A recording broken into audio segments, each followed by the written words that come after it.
नमस्कार दोस्तों, राइजिंग जी के जिस क्लासेस में आपका स्वागत है। मैं प्रशांत पटेल। आज आप लोगों के लिए हम पॉलिटी का एक नया अध्याय लेके आए हैं। तो आज हम लोग पढ़ेंगे कंपनी का शासन। ठीक है, कंपनी के शासन को पढ़ते हुए फिर कंपनी के शासन से कैसे अधिकार वहाँ के क्राउन के पास चले जाता है उसको पढ़ेंगे। तो पिछले अध्याय में हम लोगों ने देखा था कि हिस्ट्रिकल बैकग्राउंड कि किस तरह से इतिहास के पन्नों से संविधान का विकास होना चालू होता है। तो उसी के क्रम में आज हम लोग जो कंपनी ने जो नियम निकालते हैं जिसे चार्टर एक्ट बोला जाता है, उसके बाद धीरे धीरे कैसे सत्ता धीरे धीरे करके क्राउन के हाथ में चली जाती है और अंग्रेज के हाथों में सत्ता पूरी चली जाती है। उसके बाद कैसे धीरे धीरे हम लोग आज़ादी पाते हैं, तो लोग हम इतिहास में पढ़ेंगे। और उसके बाद हम लोग स्वतंत्र कर दिया जाता है हम लोगों को। उसके बाद हम लोग संविधान निर्माण शुरू करते हैं। ठीक है, तो ये सब क्रम को हम पढ़ेंगे। तो कल का टॉपिक होगा संविधान निर्माण का। आज हम लोग पढ़ लेते हैं कंपनी का शासन। कंपनी का शासन कब से कब तक चलता है? तो कंपनी का शासन चलता है आपको 1773, जो फर्स्ट रेगुलेटिंग एक्ट निकलेगा जिसको रेगुलेटिंग एक्ट बोलते हैं, 1773 से 1858 तक रहेगा कंपनी का शासन। क्योंकि 1857 में सैनिक विद्रोह होता है। सैनिक विद्रोह के बाद अंग्रेज को लगता है कि कंपनी के हाथों से चलाने में सत्ता ठीक नहीं है और वो अपने हाथ में ले लेता है अंग्रेज। तो यहाँ तक कंपनी का शासन रहेगा। तो इसी क्रम में हम लोग देखते हैं कि 1773 का रेगुलेटिंग एक्ट निकाला गया था। ठीक है, इस रेगुलेटिंग एक्ट में कहा गया था बंगाल के जो गवर्नर हैं, ठीक है, उसको बंगाल का जनरल गवर्नर बना दिया जाए और जो होता है मद्रास और बम्बई को उसमें इंक्लूड कर दो। यानी कि बंगाल के गवर्नर को बंगाल का जनरल गवर्नर बना दो। कौन से व्यक्ति को बनाया गया था बंगाल का फर्स्ट जनरल गवर्नर? तो वारेन हेस्टिंग को। तो ये क्वेश्चन आपके लिए बहुत इंपॉर्टेंट है। और लास्ट बंगाल गवर्नर भी कौन होगा? तो वारेन हेस्टिंग भी होगा। और प्रथम गवर्नर जनरल होगा तो वारेन हेस्टिंग होगा। हम आपको याद दिला देना चाहते हैं कि प्रथम बंगाल का गवर्नर जो होता है, प्रथम बंगाल का गवर्नर वो क्लाइव रहता है, रॉबर्ट क्लाइव। तो 1773 में कहा गया कि बंगाल के गवर्नर को बंगाल का जनरल गवर्नर बना दिया जाए और वो बनने वाले प्रथम व्यक्ति वारेन हेस्टिंग हैं। ठीक है, उसके बाद कहा गया कि इसी एक्ट रेगुलेटिंग एक्ट के तहत 1 साल के बाद 1774 में कलकत्ता में सुप्रीम कोर्ट का स्थापना किया गया, उच्चतम न्यायालय का। ठीक है, और इसमें जो इसकी मुख्य न्यायाधीश बनाया गया था, इसको बनाया गया था इल्जा इम्पे को। ये भी आप ध्यान में रखिएगा। वारेन हेस्टिंग को कोई भी काम करना होता था तो इसके लिए इसको 4 सदस्य नियुक्त किया गया था और एक वारेन हेस्टिंग खुद था, यानी कि 5 सदस्य हो गया। तो 4 सदस्य में से कोई अगर बिल पास करना है तो इसको 2 सदस्य की अनुमति लेना आवश्यक था, तभी जाके वो बिल पास होता। ठीक है, तो 4 में से 2 की अनुमति जरूरी थी और एक इसका, तो 5 हो जाता, तो 3 हो जाता, तो बिल पास हो जाता। ये चीज़ आप समझ गए। उसके बाद 1781 में लाया गया संशोधन अधिनियम, यानी कि इसी में संशोधन करने के लिए एक अधिनियम लाया गया 1781 में। इसे कहा गया एक्ट ऑफ सेटलमेंट। आपको पूछेगा एक्ट ऑफ सेटलमेंट कब लाया गया था? तो एक्ट ऑफ सेटलमेंट लाया गया था 1781 में। किसको संशोधन करने के लिए? 1773 में जो रेगुलेटिंग एक्ट में जो खामियां रह गई थी उसको सुधारने के लिए 1781 में एक्ट ऑफ सेटलमेंट लाया गया था। ठीक है, इतना चीज़ आप ध्यान में रखिएगा। उसके बाद आता है 1784 का Pitt's India act. Pitt's India act में क्या होता है कि जैसे कंपनी को बोर्ड ऑफ डायरेक्टर चलाते थे, उसमें जैसे 25 सदस्य होते थे और एक गवर्नर होते थे। अब क्या किया गया, कंपनी के जो राजनीतिक कार्य होते हैं, जो जिस राजनीतिक प्रशासन जो होता था उसको अलग कर दिया गया और जो व्यापार वाला काम होता है, वाणिज्य काम, उसको अलग कर दिया गया। दोनों को पृथक पृथक कर दिया गया। कि पहले क्या था, एक ही आदमी देखता था। अब क्या किया कि नहीं, राजनीतिक काम जो होगा, राजनीतिक काम वो अलग व्यक्ति देखेगा, वाणिज्य काम अलग व्यक्ति देखेगा। ये कर दिया गया।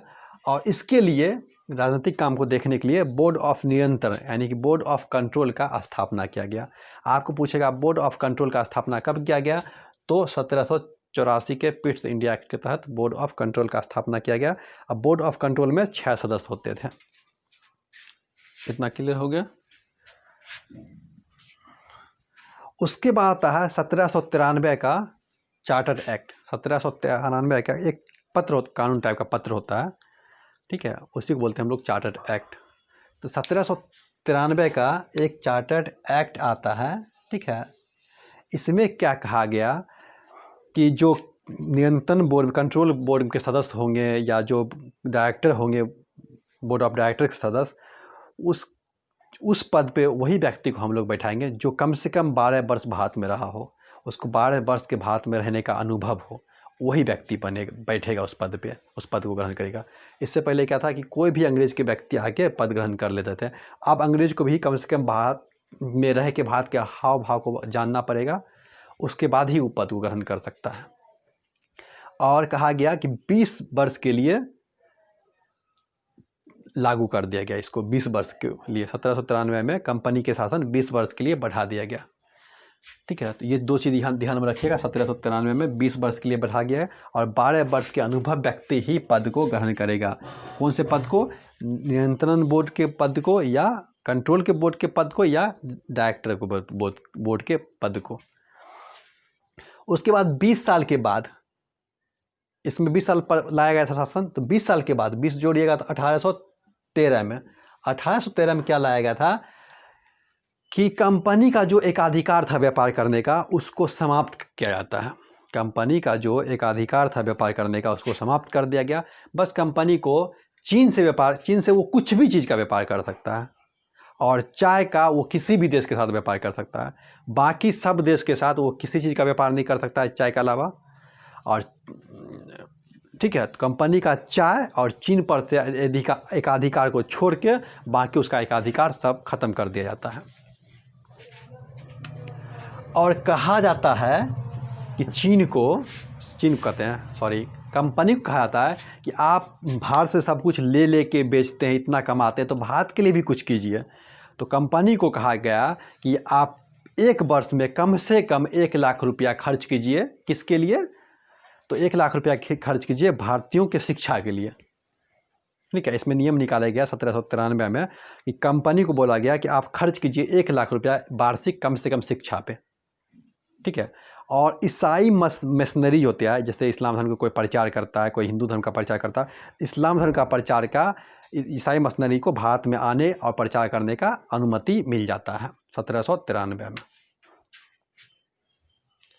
1793 में 1813 में, ठीक है। तो 1813 ईसाई मिशनरियों को भारत आने की अनुमति, शिक्षा पर 1 लाख खर्च करने का आदेश दिया जाता है। इसमें भी कहा जाता है कि 20 साल के लिए कंपनी का शासन बढ़ा दिया जाता है। फिर 20 साल जोड़िएगा 1833, फिर 20 साल जोड़िएगा 1853 आ जाएगा, ठीक है। 1833 मोस्ट इम्पॉर्टेंट है। इसमें कहा गया कि भारत जो बंगाल के जनरल गवर्नर थे उसको भारत का जनरल गवर्नर बना दो। जो बंगाल का जनरल गवर्नर बनाया गया था उसका नाम बदल के भारत का जनरल गवर्नर बना दिया गया। और ये बनने वाले पहले व्यक्ति कौन थे? तो Lord William Bentinck. Lord William Bentinck थे भारत के प्रथम गवर्नर जनरल बनने वाले, ठीक है। इसमें कहा गया उस चीन चाय पर जो एकाधिकार था उससे भी समाप्त कर दिया गया। कि आप देखते होंगे कि 1813 में चीन और चाय पे एक अधिकार छोड़ के बाकी सब समाप्त कर दिया जाता है। यहाँ वो भी अधिकार समाप्त कर दिया जाता है, ठीक है। और अंग्रेज को बिना अनुमति के, पहले अंग्रेज लोग आते थे तो अनुमति लेना पड़ता था, अब अंग्रेज लोग आएगा तो उसे बिना अनुमति के भारत में बस सकता है वो ज़मीन खरीद के, ठीक है। ज़मीन खरीद के बस सकता है वो भारत में। तो ये था। उसके बाद दास प्रथा को पूर्ण रूप से गैर घोषित कर दिया गया। दास प्रथा जो था उसे पूर्ण रूप से गैर घोषित कर दिया जाता है, ठीक है, और अवैध घोषित कर दिया जाता है। तो इसी क्रम में 10 वर्ष लग जाता है पूर्ण रूप से ख़त्म करने में दास प्रथा को। दास प्रथा क्या होता है कि एक आदमी का खरीद बिक्री। तो दास प्रथा को 1843 में एलन बरो द्वारा पूर्ण रूप से प्रतिबंध कर दिया जाता है। यहाँ गैर घोषित किया गया था, ठीक है, 1833 के चार्टर्ड एक्ट के द्वारा, लेकिन 10 साल के बाद 1843 में इसे एलन बरो द्वारा पूर्ण रूप से प्रतिबंध कर दिया जाता है। याद रखिए, एलन बरो द्वारा, लिखे नहीं हैं हम यहाँ। उसके बाद एक विधि सदस्य का स्थापना किया जाता है, ठीक है, एक विधि सदस्य का स्थापना किया जाता है कि जो कि कानून को देख रेख करेगा, और उसके जो पहले सदस्य के जो हेड होते हैं वो मैकाले बनते हैं, ठीक है, मैकाले बनते हैं प्रथम विधि सदस्य कमेटी का अध्यक्ष जो होते हैं। उसके बाद आपका हो गया सिविल सेवा के चयन हेतु प्रतियोगिता आयोजन का प्रयास, यानी कि सिविल सेवा में चयन किया जाए, इसके लिए प्रतियोगिता करवाइए। तो ये चीज़ लागू करने का सोचा जाता है कब? 1833 के चार्टर एक्ट के द्वारा, लेकिन लागू हो नहीं पाता है क्योंकि कुछ अंग्रेज लोग विरोध कर देते हैं कि नहीं, हम ही लोग अंग्रेज लोग बैठेंगे और ये सब आप छूट नहीं दे सकते हैं। तो इस हिसाब से ये लागू नहीं हो पाता है। प्रयास करता है हालांकि, लेकिन लागू नहीं हो पाता है। लागू कब होगा? तो आपका 20 साल के बाद, ठीक है। आप देखिए 1833 के बाद 20 साल के बाद जाते हैं। 20 साल कब होता है? 1853 में। 1853 में क्या कहा गया? कानून व्यवस्था और प्रशासनिक कार्य को अलग कर दिया गया, ठीक है। और जो 24 सदस्य होते थे कार्यकाली में, उसमें से घटा के उसको 18 कर दिया गया। 24 सदस्य में से घटा के 18 कर दिया गया। और कानून व्यवस्था का देखरेख कोई और करेगा, और प्रशासनिक कार्य यानी कि IAS और IPS जो होता है, कानून का देखरेख कोई और करेगा और प्रशासनिक का देखरेख और करेगा। तो इस तरह से दोनों को अलग कर दिया जाता है, ठीक है। इससे पहले क्या गया था? तो देखिएगा, राजनीतिक और वाणिज्य को अलग किया जाता है 1784 के पिट्स इंडिया की तरह। यहाँ क्या होता है कि IPS IAS को, जैसे कानून व्यवस्था और प्रशासनिक व्यवस्था को अलग कर दिया जाता है। अच्छा, खुली प्रतियोगिता का प्रावधान क्या आता है? यहाँ पे कोशिश क्या आता है 1833 में कि सिविल सेवा के चयन हेतु खुली प्रतियोगिता का प्रयास किया जाता है, लेकिन होता नहीं है। यहाँ पे लागू कर दिया जाता है, प्रावधान कर दिया जाता है कि खुली प्रतियोगिता होनी चाहिए, कि जो भी टॉप करके आएगा या जो भी पास करके आएगा वही शामिल होगा प्रशासनिक कार्य और कानून व्यवस्था में। खुली प्रतियोगिता लागू कर दिया जाता है। विधि सदस्य को पूर्ण दर्जा, आपको यहाँ हम बताए थे कि प्रथम विधि सदस्य जो होते हैं मैकाले साहब थे, और यहाँ पे इसको पूर्ण दर्जा नहीं था यहाँ पे, लेकिन पूर्ण दर्जा मिल जाता है कि अब एक विधि सदस्य भी हमेशा होना चाहिए, ठीक है। तो आप ये चीज़ ध्यान में रखिएगा। यहाँ पे कहा जाता है कंपनी का शासन हम कभी भी समाप्त कर सकते हैं। कंपनी का जो शासन है कभी भी छितर बितर हो सकता है।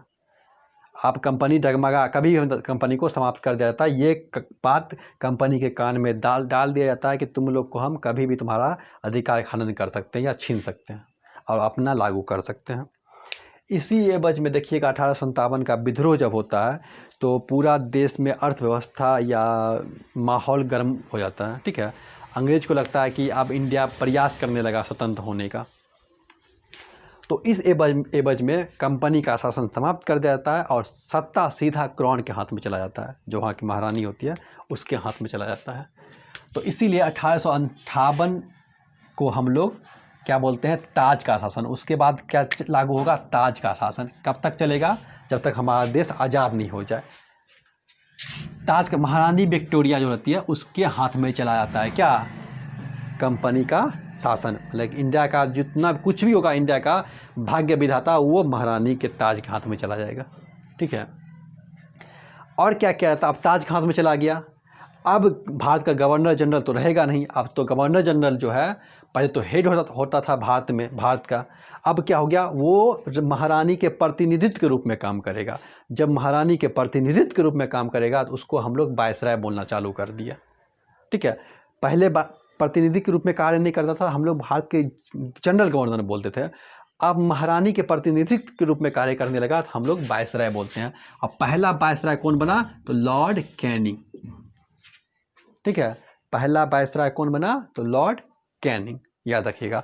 और लास्ट भारत का गवर्नर जनरल भी कौन रहेगा? तो लॉर्ड कैनिंग ही। अब प्रथम वायसराय भी रहेगा तो कैनिंग साहब। और अब तो भारत का जो भाग्य विधाता कौन हो गया? अंग्रेज। तो एक भारतीय सचिव पद का निर्माण किया गया, ठीक है, कि जो कि कहाँ बैठेगा? लंदन में, ठीक है, लंदन में बैठा गया और वहीं से वो नियम बनाएगा और यहाँ के वायसराय को भेजेगा और वायसराय यहाँ लागू करेगा, या वायसराय यहाँ पे कोई दिक्कत होगा तो इस यहाँ की बात वहाँ के सचिव को देगा और सचिव महारानी को सूचित करेगा। तो भारतीय सचिव का एक पद निर्माण किया गया, उसमें 15 सदस्य थे। कुल कितने सदस्य थे? 15 सदस्य थे। अच्छा, कंपनी सचिव का जो भारतीय सचिव का जो पद बनाया गया जिसमें 15 सदस्य थे, इसका रहने खाने पीने, इसका वेतन जो भी होगा वो इंग्लैंड नहीं देगा, वो भारत से जो पैसा आएगा उसी पैसे से वहाँ उसको वेतन उतन रख रखाव सब दिया जाएगा, ठीक है, क्योंकि वो भारत के लिए काम कर रहा, इसलिए भारत के पैसे से ही उसका वेतन उतन मिलेगा। उसके बाद आता है 1861 का भारत परिषद अधिनियम। अब देखिए, हम लोग पहले चार्टर बोलते थे, अब हम लोग क्या बोलेंगे? अधिनियम। भारत परिषद अधिनियम, अब भारत के लिए कानून बनने लगा। तो कहा गया कि जो सचिव वायसराय थे, वायसराय, उसको आदेश दिया गया कि पहले वायसराय को क्या था ना कि आप कोई भी चीज़ लागू कीजिएगा तो पहले मंत्रणा कर लीजिए, आपको सपोर्ट मिलेगा तब आप लागू करिएगा। अब वायसराय को हक दे दिया गया कि आप अध्यादेश लागू कर सकते हैं और अध्यादेश की अवधि 6 माह तक रहेगी। जैसे आज भी हमारे राष्ट्रपति को है ना कि अध्यादेश लागू कर सकते हैं, अगर बिल पास नहीं हो रहा, कोई कानून लाना आवश्यक है तो वो कानून ला सकते हैं, बशर्ते 6 माह तक। जैसे गठन सभी लोकसभा या राज्यसभा का बैठक होगा तो उसके बाद उसे 7 हफ्ते के भीतर लागू कर दिया जाना चाहिए, नहीं तो अध्यादेश समाप्त माना जाएगा।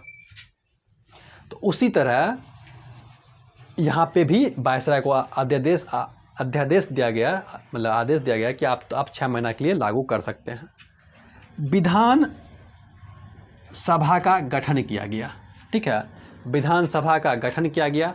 यहाँ पे विधानसभा का गठन किया गया, ठीक है, जैसे विधानसभा होता है ना, विधानसभा का गठन किया गया कि अब वहाँ पे एक मेंबर चुना जाए जो देश को चलाएगा, इस टाइप से। और वायसराय को कहा गया आप 6 से 12 सदस्य को आप नियुक्त कर सकते हैं, आपको जो अच्छा लगे किसी भी सदस्य को, 6 से 12 सदस्य, आप 6 से लेकर 12 सदस्य तक के व्यक्ति को, यानी कि 6 से 12 के बीच में जितने भी व्यक्ति आप चाहिए, 6 चाहिए या 12 चाहिए, आप उतना सदस्य को आप अपने कार्यकारी समिति में नियुक्त कर सकते हैं। वायसराय को अधिकार दिया गया। उसके बाद आते हैं 1892 का में भारत परिषद अधिनियम में क्या हुआ था। तो 1892 में भारत परिषद अधिनियम में देखिए क्या हुआ था कि पहले वायसराय को क्या अधिकार था? 6 से 12 ही सदस्य लागू मतलब नियुक्त कर सकता है।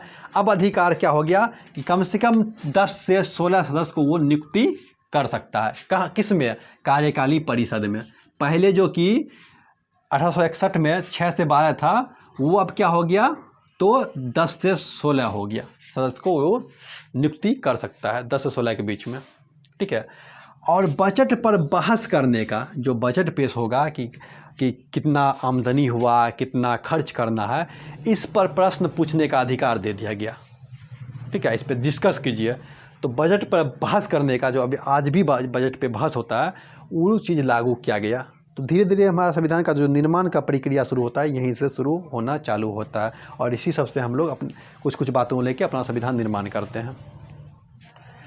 तो ये चीज़ हो गया, बजट पे बहस करने का अधिकार 1892 में मिल गया। 1919 में क्या हुआ था? देखिए 1919 में क्या हुआ था, 1919 में हुआ था, 1919 का भारत परिषद अधिनियम क्या कहता है? ये अधिनियम को बोला गया मार्ले मिंटो सुधार, ठीक है। मार्ले मिंटो सुधार क्या हुआ? मार्ले कौन थे? तो मार्ले सचिव थे, ठीक है, सचिव थे कौन? कहाँ के? जो लंदन में बैठते थे। मिंटो कौन थे? यहाँ के वायसराय थे। कहाँ के? भारत के वायसराय कौन? मिंटो। अब मार्ले कौन थे? वहाँ के सचिव। ये इन्होंने क्या सुधार किया कि केंद्रीय परिषद जो था विधानसभा का, केंद्रीय में जो था विधानसभा का, उसमें कहा गया कि 16 से 60 सदस्य, 16 सदस्य जो था पहले, उसको बढ़ा के 60 कर दिया गया। इसको मार्ले मिंटो सुधार बोला जाता है। 16 से 60 सदस्य कर दिया गया। प्रथम भारतीय विधि सदस्य जो बना कार्यपालिका में, ठीक है, कार्यपालिका में प्रथम भारतीय विधि सदस्य जो बनाया गया, ठीक है, वो प्रथम बार भारतीय बना, इसका नाम याद रखिएगा, सत्येंद्र प्रसाद सिन्हा। सत्येंद्र प्रसाद सिन्हा क्या बने? प्रथम भारतीय विधि सदस्य, ठीक है। और मार्ले मिंटो में ही कहा गया कि मुस्लिम के लिए एक अलग निर्वाचन होना चाहिए, यानी कि 60 में से कुछ मुस्लिम के लिए भी क्षेत्र होना चाहिए जिसमें मुस्लिम ही चुन किया है। तो मुस्लिम के लिए अलग निर्वाचन की बात किसमें कही गई थी? Most important question. तो 1909 में। कब? तो मार्ले मिंटो सुधार में। 16 से 60 कर दिया गया। कब? तो मार्ले मिंटो सुधार में, ठीक है। प्रथम भारतीय सदस्य विधि के कौन बने थे? सत्येंद्र प्रसाद सिन्हा। उसके बाद आता है 10 साल के बाद 1919 में मॉन्टेग चेम्सफोर्ड सुधार, इसको कहा जाता है। मॉन्टेग कौन थे? तो सचिव थे मार्ले की तरह। चेम्सफोर्ड कौन थे? तो वायसराय थे मिंटो की तरह। तो इसको मॉन्टेग चेम्सफोर्ड सुधार कहा गया है। इसमें देखिए क्या कहा गया है, प्रांत में द्वैध शासन, प्रांत में द्वैध शासन लागू किया जाए। जैसे केंद्र में अभी जैसे पूरा देश में क्या है, कहीं केंद्र में एक सत्ता है और एक राज्य में सत्ता है, तो राज्य पे केंद्र हावी है, वैसे कहा गया प्रांत में द्वैध शासन व्यवस्था लागू होनी चाहिए। जो प्रांत थे ब्रिटेन का, उसमें जो इंडिया में ब्रिटिश का जो प्रांत था उसमें द्वैध शासन व्यवस्था लागू करने की बात कही गई। कब? 1919 में। केंद्रीय बजट को राज्य के बजट से अलग कर दो। केंद्रीय के बजट का, अब प्रांत का बजट अलग बनेगा, केंद्र का बजट अलग बनेगा, ठीक है।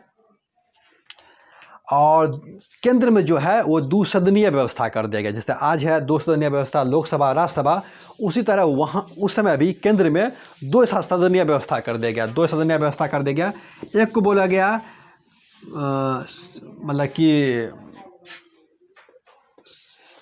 काउंसिल ऑफ स्टेट, ठीक है, काउंसिल ऑफ स्टेट बोला गया एक को, मतलब स्टेटों से चुना हुआ प्रतिनिधि, काउंसिल ऑफ स्टेट जिसको हम लोग राज्यसभा बोलते हैं, उसमें 7 सदस्य, 60, ठीक है। एक को बोला गया काउंसिल ऑफ असेंबली, इसमें 144 सदस्य, जिसको हम लोग आज लोकसभा बोलते हैं।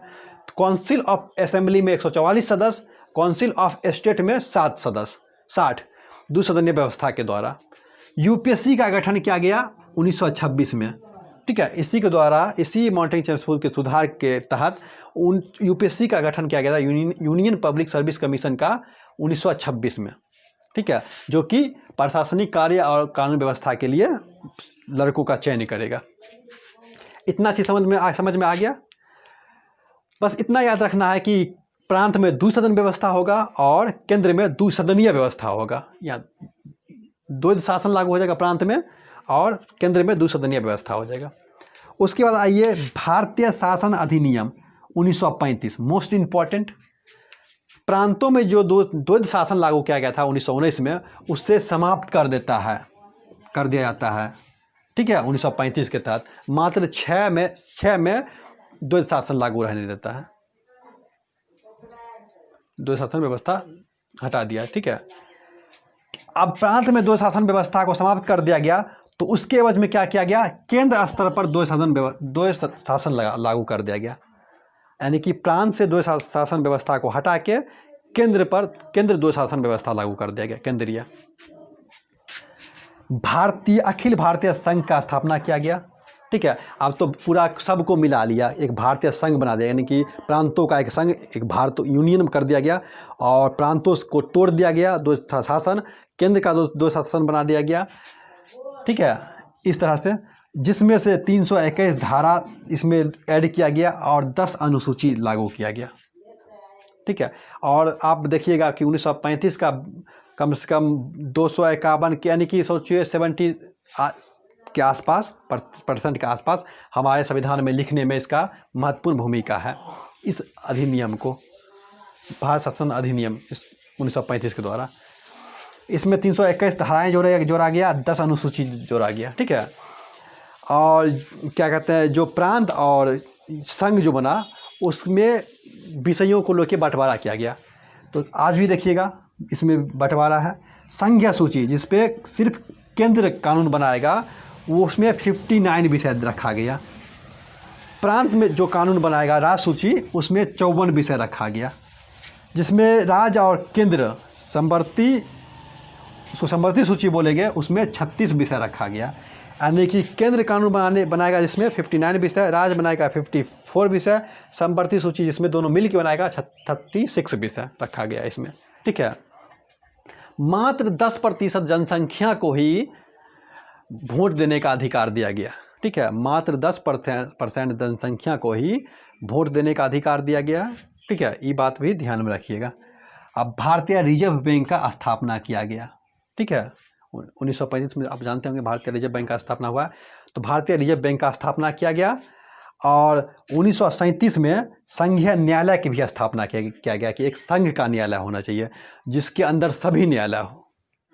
जैसे अब आज सुप्रीम कोर्ट के अंदर सभी हाई कोर्ट है ना, उसी तरह एक संघीय न्यायालय की स्थापना किया गया। ठीक है, अब प्रांत में भी आयोग का स्थापना किया गया। जैसे अब आज प्रांत में है ना, बिहार में बीपीएससी, झारखंड में जीपीएससी, उत्तर प्रदेश में यूपीपीएससी, उसी तरह प्रांत में भी आयोग का गठन किया गया।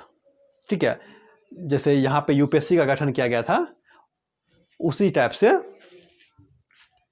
देखिए यहाँ पे है ना 1919 में यूपीएससी का गठन किया गया था। अब 1935 में क्या किया गया, प्रांत में भी सेवा आयोग का गठन कर दिया गया। इतना बात आप लोग ध्यान में रखिएगा। उसके बाद एक लास्ट आता है भारतीय स्वतंत्रता अधिनियम 1947 को भारतीय स्वतंत्रता अधिनियम बोला गया। इस समय पर ब्रिटेन के प्रधानमंत्री थे क्लाइमेट एटली। उन्होंने क्या बोला, 20 फरवरी 1947 को उन्होंने घोषणा कर दिया कि 30 जून 1947 को हम भारत को आज़ाद कर देंगे। कब बोला था? 20 फरवरी 1947 को बोला कि हम 30 जून 1947 को भारत को आज़ाद कर देंगे। लेकिन हिंदू मुस्लिम का लड़ाई झगड़े के कारण क्या होता है कि माउंटबेटन को ये घोषणा करना पड़ता है कि 3 जून 1947 को हम भारत और पाकिस्तान का बंटवारा करेंगे।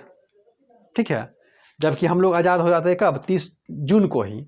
लेकिन मुस्लिम हिंदू जो अलग प्रांत चाहता था, उस देश चाहता था, उसके कारण 3 जून को माउंटबेटन योजना के तहत ये कहा गया कि मुस्लिमों का अलग देश होना चाहिए और भारतीयों के लिए अलग देश होना चाहिए, हिंदुओं के लिए।